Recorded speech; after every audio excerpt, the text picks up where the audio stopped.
Hello students, कैसे हैं आप सब स्टूडेंट्स। आज हम क्लास 10th बायोलॉजी का एक बहुत ही मज़ेदार चैप्टर स्टार्ट करने जा रहे हैं which is control and coordination. ये बायोलॉजी का चैप्टर नंबर 2 है। आज हम इसका इंट्रोडक्शन पार्ट कवर अप करेंगे। तो चलिए टाइम वेस्ट ना करते हुए चैप्टर को स्टार्ट करते हैं। तो सबसे पहले हम ये टर्म समझेंगे कि कोऑर्डिनेशन होता क्या, व्हाट इज कोऑर्डिनेशन। तो स्टूडेंट्स, व्हेन 2 और more organs are interact with each other, ठीक है, जब 2 या 2 से ज़्यादा ऑर्गन आपस में क्या कर रहा है, एक दूसरे के साथ इंटरेक्ट करते हैं, तो इसी टर्म को, इस प्रोसेस को हम क्या कहेंगे, कोऑर्डिनेशन कहेंगे। ठीक है, तो कोऑर्डिनेशन को मैं सिंपली लैंग्वेज में कह सकती हूँ, जब बहुत सारे ऑर्गन्स आपस में क्या करते हैं, कॉर्पोरेट करते हैं। ठीक है, किसी भी स्टिमुलस के अगेंस्ट क्या कर रहे हैं, आपस में कॉर्पोरेट करते हैं, तो हम इसको बोलते हैं कोऑर्डिनेशन। राइट। तो स्टूडेंट्स, सभी लिविंग बींग्स का एक बहुत ही इंपॉर्टेंट कैरेक्टरिस्टिक्स होता है movement. Movement means movements occurs with the change in the position of the body. जब कोई भी ऑर्गेनिज्म अपनी पोजीशन चेंज करता है तो ये प्रोसेस क्या कहलाती है, मूवमेंट कहलाती है। राइट। तो मूवमेंट कब होता है, movement occur in response to change in the environment. जब भी कुछ चेंजेस आएंगे इन्वायरमेंट में तो उसकी वजह से क्या होता है, मूवमेंट होता है। जैसे कि हम कुछ एग्जाम्पल्स की बात कर लेते हैं, ठीक है ना। जैसे आप किसी भी गर्म हॉट ऑब्जेक्ट पर जैसे आप अपना हाथ रखते हो तो क्या हो जाता है, सडनली हम अपना हाथ एकदम से वहाँ से हटा लेते हैं, तो ये मूवमेंट हो गया। राइट। तो क्या होता है, जैसे किसी हॉट ऑब्जेक्ट को हम एकदम से टच करेंगे तो हम अपना हाथ वहाँ से फौरन हटा लेंगे। ठीक है, तो ये क्या है, आपका एक मूवमेंट है। ठीक, अब यहाँ पर जो हॉट ऑब्जेक्ट है, जैसे कि आपने एक गर्म प्रेस को आयरन पर हमारा हाथ एकदम से रखा गया तो हम अपना हाथ हटाएंगे। ठीक है, तो हमारा जो हॉट ऑब्जेक्ट है वो हमारे लिए क्या कहलाएगा, वो हमारे लिए कहलाएगा स्टिमुलस। तो स्टिमुलस क्या होता है, the agent that cause the movement, मतलब कि वो एजेंट जिसकी वजह से मूवमेंट होता है, क्या कहलाएगा, स्टिमुलस कहलाएगा। स्टूडेंट्स, आज हम सबसे पहले हम कंट्रोल एंड कोऑर्डिनेशन एनिमल में स्टार्ट करेंगे और उसके बाद हम प्लांट्स में पढ़ेंगे। तो पहले हम यहाँ पर एनिमल में ही स्टार्ट करेंगे। ठीक है, अगर मैं एनिमल में बात करती हूँ तो वहां पर nervous system and endocrine system क्या कराते हैं, कोऑर्डिनेशंस कराते हैं। तो in animal nervous system and endocrine system constituent control and coordination. तो यहाँ पर कंट्रोल एंड कोऑर्डिनेशन किन की वजह से होता है, कौन कराते हैं, nervous systems and endocrine systems. ठीक है, एंडोक्राइन सिस्टम्स में आ जाएगा आपके हार्मोन्स। तो चलिए अब इसको हम स्टार्ट करते हैं। पहले हम यहाँ पर नर्वस सिस्टम पढ़ेंगे। तो स्टूडेंट्स, स्टिमुलस क्या है, स्टिमुलस वो एजेंट्स होते हैं जिनके अगेंस्ट क्या होता है, आपकी बॉडी में मूवमेंट होता है। ठीक है, जैसे मैंने अभी आपको एक एग्जाम्पल दिया है, जैसे आप किसी भी हॉट ऑब्जेक्ट को टच करते हैं तो आप क्या करते हैं, सडन एकदम अपना हाथ वहाँ से हटा लेते हैं। ठीक है ना, जैसे मतलब जो भी पार्ट, जैसे मैंने हाथ रख दिया किसी हॉट ऑब्जेक्ट पे तो हाथ में एकदम हटा लूँगी। ठीक है ना, तो वहाँ पर जो हॉट ऑब्जेक्ट है वो किसका काम करेगी, वो स्टिमुलस का काम करेगी। ठीक है, रेस्पॉन्स क्या होता है, the reaction to the stimulus perceived. उस स्टिमुलस के अगेंस्ट जो भी रेस्पॉन्स आएगा, जो भी रिएक्शन होगा वो क्या कहलाएगा, आपका स्टिमुलस कहलाएगा।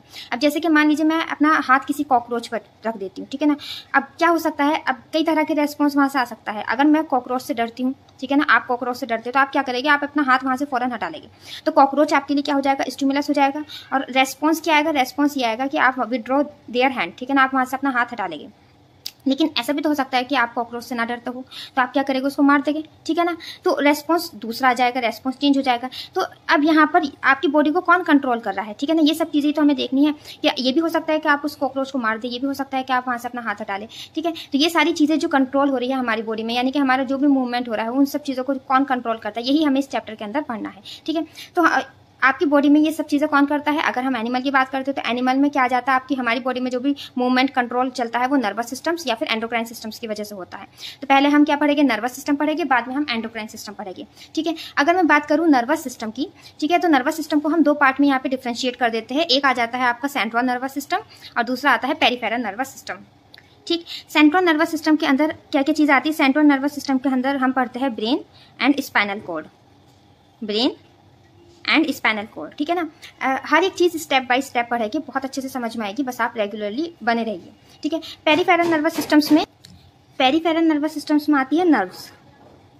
ठीक है, तो इसके अंदर क्या पढ़ेंगे, हम नर्व्स पढ़ेंगे। ठीक है, अब जैसे कि आप इस डायग्राम में देख सकते हैं, ठीक है, आपका ये ब्रेन है, ये स्पाइनल कॉर्ड है, ठीक है, और ये सारी आपकी क्या है, यहाँ पर नर्व्स है। ठीक है, राइट। अब देखिए, हम पेरिफेरल नर्वस सिस्टम को हम यहाँ पर 2 पार्ट में डिवाइड करेंगे। एक है आपका ऑटोनॉमिक नर्वस सिस्टम और दूसरा है सोमैटिक नर्वस सिस्टम। ठीक है ना। ऑटोनॉमिक नर्वस सिस्टम जो होता है स्टूडेंट्स, वो हमारी बॉडी के इनवॉलेंट्री प्रोसेस को रेगुलेट करता है। इनवॉलेंट्री प्रोसेस क्या होती है? ऐसे फंक्शंस जो हमारे कंट्रोल में नहीं होते, जैसे कि हमारा हार्ट रेट है, ठीक है ना, जैसे क्या है, हार्ट रेट है, ठीक है। अब हार्ट बीट को क्या हम अपने कंट्रोल में कर सकते हैं? नहीं कर सकते हैं, तो ये कैसा है? इनवॉलेंट्री एक्शंस है। जैसे कि आपका क्या हो गया, रेस्पिरेटरी रेट हो गया। अब रेस्पिरेशंस को क्या हम हमारे कंट्रोल में है कि हम ज़्यादा रेस्पिरेशन कर ले या कम कर ले? नहीं कर सकते, तो जो आपका रेस्पिरेटरी रेट होता है वो भी क्या आ जाता है, आपका इनवॉलेंट्री आ गया। स्नीजिंग, कफिंग, ये सब क्या है? इनवॉलेंट्री एक्शंस, यानी कि जो हमारे अपने कंट्रोल में नहीं हो सकते, वो क्या कहलाते हैं? इनवॉलेंट्री। तो इनवॉलेंट्री प्रोसेस को, एक्शन को कौन कंट्रोल करता है? Autonomic nervous system. Somatic nervous systems क्या काम करता है? ये वॉलेंट्री मूवमेंट्स यानी कि वॉलेंट्री फंक्शंस को कंट्रोल करता है, ठीक है। ऑटोनॉमिक नर्वस सिस्टम्स को हम दो पार्ट में और डिवाइड करेंगे अभी, ठीक है। कौन कौन सा आ गया वो हमारे? एक आता है somatic nervous systems and sympathetic nervous systems and parasympathetic nervous system. Sympathetic nervous systems में क्या होता है आपका, जब कोई भी बॉडी किस में आती है, किसी भी स्ट्रेस की कंडीशन में होती है, तो उस टाइम पर वो बॉडी एक्टिव हो जाती है, ठीक है ना। जैसे मान लीजिए कोई इंसान है, उसके पीछे कुत्ता पीछे लग गया, तो ऐसी कंडीशन में क्या होता है? ऐसी कंडीशन में जो रनिंग की स्पीड है वो नॉर्मल से ज्यादा हो जाती है, ठीक है, क्योंकि वो स्ट्रेस की कंडीशन में है, तो बहुत सारी चीजें एक्टिव हो जाती है। तो जब स्ट्रेस की कंडीशन होती है तब बॉडी एक्टिव हो जाती है, एक्शन में आ जाती है। उस टाइम पर कौन सा नर्वस सिस्टम एक्टिव होता है? Sympathetic nervous system. Parasympathetic nervous system, जैसे कि इस टाइम पर हम कैसे है, इस टाइम हम बिल्कुल काल्म बॉडी है, ठीक है, बिल्कुल रिलैक्स है। ऐसी कंडीशन में क्या होता है? एनर्जी कंजर्व रहती है, ठीक है। तो यानी कि इस टाइम पे हमारा कौन सा नर्वस सिस्टम एक्टिव है? पैरासिम्पैथेटिक नर्वस सिस्टम एक्टिव है, ठीक है। इन चीजों को थोड़ा और डिटेल में पढ़ेंगे सिंपैथेटिक को आगे चलकर, जब हम हार्मोन्स पढ़ेंगे। तो आई होप आपको यहाँ पर इतनी सी ये सारी बातें समझ में आई होगी।